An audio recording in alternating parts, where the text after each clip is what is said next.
আসসালামু আলাইকুম প্রিয় দর্শক, আমরা এই মুহূর্তে আছি কুমিল্লা জেলা হোমনা থানার ভিতরে শ্রীপুর গ্রামে। তো এখানে এই নদীতে একটি বৃদ্ধ লোক গোসল করার জন্য পানিতে ডুব দিয়েছিল। তো আধা ঘন্টা পর সবাই জানতে পারলো যে পানিতে ডুব দিয়েছিল তিনি এখনো হুটেন নাই। তো এলাকাবাসী সবাই মিলে ওনাকে খোঁজার জন্য অনেক এলাকা থেকে অনেক যুবক, অনেক লোক এখানে বিচার করছে। তো এখন প্রায় 2 ঘন্টার মতন হয়ে গেছে। তো আগে 2 ঘন্টার মতন হয়ে গেছে, কিন্তু এখনো তাকে খুঁজে পাওয়া যাচ্ছে না। মানুষ এখানে নানান পেশাজীবীর মানুষ তাকে তল্লাশি চালাচ্ছেন।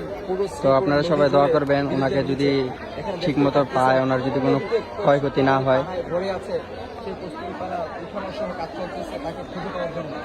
কুমিল্লা জেলা হোমনা থানার শ্রীপুর গ্রামে।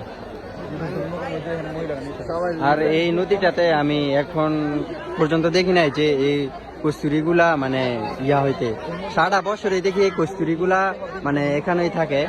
মানে এখানে জানি এই যে পাইবো এরকম কোনো ক্যাপাসিটিও নাই।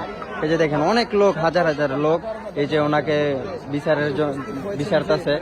অনেক হাজার হাজার লোক, এই যে দেখেন অনেক দর্শক হয়েছে যে নদীতে গোসল করতে এসে এই বৃদ্ধাকে আর খুঁজে পাওয়া যাচ্ছে না, তিনি বাসায় ফিরেননি।